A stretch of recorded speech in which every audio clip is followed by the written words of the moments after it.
Welcome, everybody. I am excited to have Soban Khuram with us today. Soban is the Chief Revenue Officer at Cowlar Design Studios and a Y Combinator back venture studio, building and scaling disruptive tech in his world's warp speed. He's also the founding partner of Advocate Marketers, a niche agency helping law firms turn clients into brand advocates. With a background in business development and revenue leadership across startups and global tech ecosystem, Soban brings a unique perspective on bridging marketing, product, and client success. So let's dive in. First of all, welcome, Soban, to the podcast. Thank you so much for that warm welcome, Enrique. I think you said nicer things than do. Sure. Could you tell us about your journey and what led you to take on leadership roles at both Cowlar Design Studios and Advocate Marketers? Sure. I think I would speak primarily in Advocate Marketers. Today, it's been a journey mixed with what my personal preferences have been and what my general journey has led me to. I started off in my educational background. I'm an industrial engineer. Start practicing engineering where I live. It was always a job that didn't pay as much. So I got into sales. Sales had commission. Sales had these things that are, that wide where you could always earn better than most jobs. So I got into sales and I got pretty good at it. And then I had to learn every facet of it, like every facet of the journey. Why do people come to you? Why would they want to buy your product? What drives that channel? What's a pipeline? What's a funnel? How does everything work? So, like you said, every facet of business development, every facet of revenue generation was, key to understanding how companies can grow. Since then, it's been a journey of understanding all of those. I've had multiple roles, and like you said, a lot of leadership roles. I've had a chance to lead startups, in the country from scratch. I've had a chance to lead product launches, go-to-market strategies, everything. And Advocate was this amalgamation of multiple things that happen at the right time. And it's a unique challenge as well because it's a niche that we operate in. The legal industry in the US has certain regulations when it comes to how you can market yourself. Lawyers can market themselves. And my partners and I, we're a mixture of lawyers plus business development experts. So finding that cross match between those two kind of people, I think that's what helped us. Now we're in a position where we can sort of push through with we can push through and getting lawyers the kind of business that they deserve, right? And lawyers generally aren't thought about that. So that started about 4 years ago, and now we're where we are. We've got a firm, we've got employees, and consistent business coming into the door. So that's how it works. And what problem does Advocate Marketers solve for law firms? And what inspired you to focus on client advocacy marketing in the legal industry? So the biggest issue that Advocate Marketers used to face or always faces, or at least the issue that we realize that lawyers face, is that lawyers generally they don't know how to. So in an ethics class within the legal industry or within a law degree, when you're getting your JD in the US, you would be taught how not to solicit clients. You never taught the business side of a practice. You never taught, hey, at the end of the day, you have to be profitable. You have to be a business. Yes, you're a lawyer, you're representing people, you have to be ethical, but at the same time, you're running a business. So how do you get business or money coming through the door while maintaining the practice or the lawful practice or ethical practice that you deserve? So that's a very key problem statement. The key problem that we solve is we help these lawyers get to a point where they can generate a sizable chunk of revenue or consistent stream of revenue. That's kind of where we are. That's our main goal. A lot of times it's helping them understand, hey, where's your value proposition? What is your brand in this modern world? If you don't have a brand in the modern world, you don't really exist. Sort of help bridging that gap is where our core problem solving skills come into play. Nice. In your experience across both marketing and tech sphere, what has been one of the biggest client communication challenges you have faced and how do you overcome it? I think that's a great question, Enrique. I think the biggest problem that you would face as a business development person or a salesperson or a marketing person is setting up expectations right. And even now with AI, so seeping through every single thing that you do, every single product that's out there, clients' expectations are now way more lofty because they know they can go on to ChatGPT, they can do the research, they can create strategies that for the lack of a better word. They're just like base strategies. How do you improve on that? So that's where we come in, helping them actually create custom bespoke strategies. Yes, we use AI all the time to help us out. But at the same time, we're trying to bridge that gap where there is AI and producing the content that it produces, but it's not really customized or bespoke to the client, right? So actually catering to those problems. It's very generic. So I think setting up those expectations is the key problem that business development experts will face these days. Our podcast is about the next chapter in marketing. What emerging trends or innovations in marketing or customer engagement are you most excited about, especially for founders trying to grow their business? I think that's a pretty good question. Again, and it comes down to AI, because maybe a couple of years back when you were starting a business, you did not have access to these tools that you have access to now. You needed to work with a designer or learn designing skills to create images or create content, right?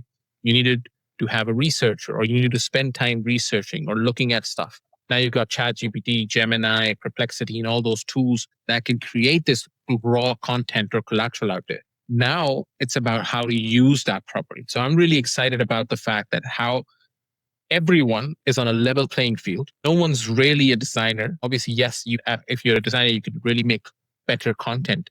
But how do you stay ahead of the curve? So I'm more excited about the new challenges that are coming in. People have access to all of these tools that were previously inaccessible or previously difficult to get a hold of. And now the cost to getting there, the opportunity cost the sunk cost is lesser, but the opportunity cost is still the same.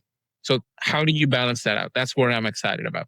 At Advocate Marketers, you focus on turning law firms into brand champions. What does that process look like, and how do you help firms overcome the typical communications gaps in legal marketing? That's a great question. One, I like to explain that what it makes us that different than the traditional marketing firm. We're experts at GTM, go-to-market strategies, right? I think one of the things that law firms don't understand, or general businesses don't understand, is that any marketing activity or any sales activity or any outward facing activity that you want to do, revenue generation activity, needs to have a core strategy in place that aligns with the brand value that you want to create, right? In order for that to happen, you need to ensure that you're creating a brand voice. You're creating an entire strategy that's centered around understanding the landscape of the market, understanding what your value proposition is, what your unique selling point is, understanding what objectives you have in mind and how you can reverse engineer to that. That entire roadmap and strategy, customizing that to every customer is key. And that's what we specialize in.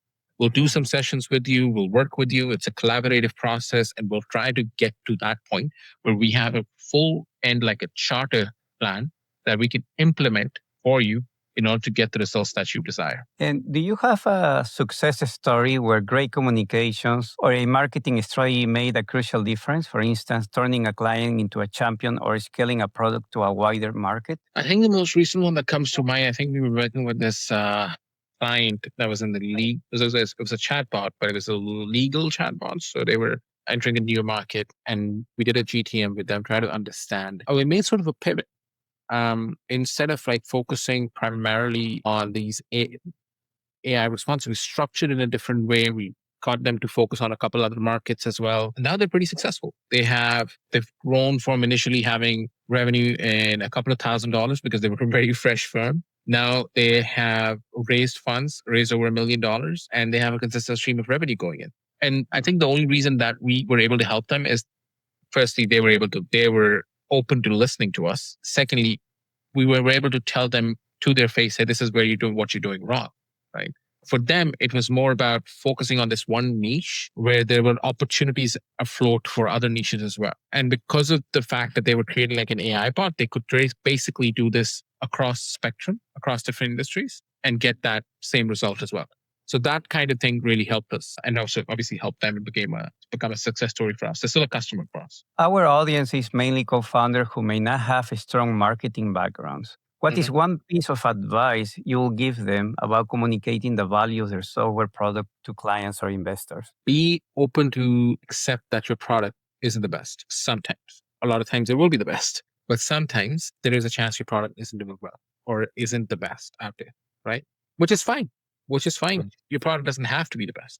your product has to look the best. And I know it's a little reductive statement, but think about it this way. There are countless examples of companies having better products that weren't marketed in a certain manner and they fail, right? Mhm. All you need to do is create value and understand the pain points of whatever your people are saying, the people that you actually want to sell to. What are they saying? What are their expectations? What are their pain points? And are you addressing those pain points? As long as you keep doing that and honing in on that, your marketing is all about your pain points that the customers face. I can assure you there's nothing else that will stop you from being successful. Very nice. You have worked closely with Microsoft regional partners and other major tech players. What lessons do you take from those experiences that now shape how you lead growth at Advocate Marketers? That's a good question. I think one of the core things that I learned is that they obviously, they have bigger funds, they have bigger companies. Obviously, when you're dealing with someone at the size of Microsoft, I think you have to set your expectations straight. Their goal, they have come up with very specific goals, right? While I think early stage founders have a more broad spectrum goal.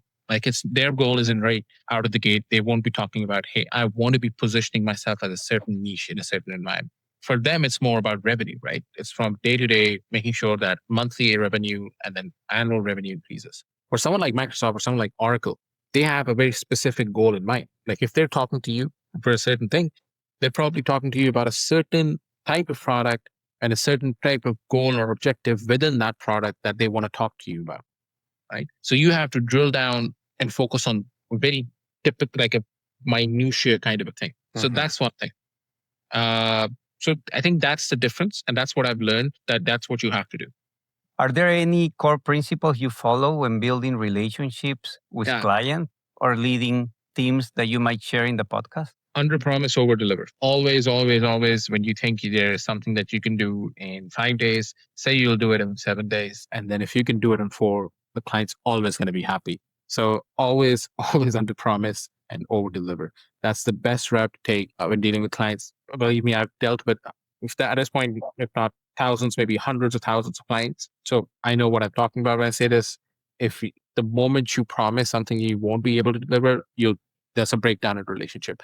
And I think the early parts of the customer engagement is the most important. Once they become a customer, they'll remember that the most. I understand you work on different regions in different sides of the world, in different culture. How has that been a big advantage to what you do? I think one of the things is that you understand how that kind of diversity kicks in, because a lot of times there's different pain points, right? And different appetites. If you have customers in the US, they might be willing to pay more for a certain type of product, certain type of service than versus customers in the Middle East or South Asia. So just managing to provide the same quality of service while dealing with those different kinds of thresholds or appetites is what you need to understand. And I think that has helped us become more robust in our offering.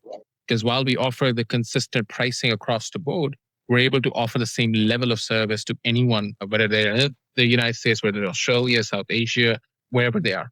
We can still offer them the same kind of service. Nice. Looking ahead to Q3 and beyond, what signals are you watching to know that you are on track, whether in terms of client engagement, product market fit, or marketing performance? I would say the most important signal for me right now is how we're able to, for our clients, the biggest problem that we're trying to make sure, or basic biggest signal that we're looking at for our clients is how they're able to maintain a stronghold when it comes to their marketing presence or their branding presence.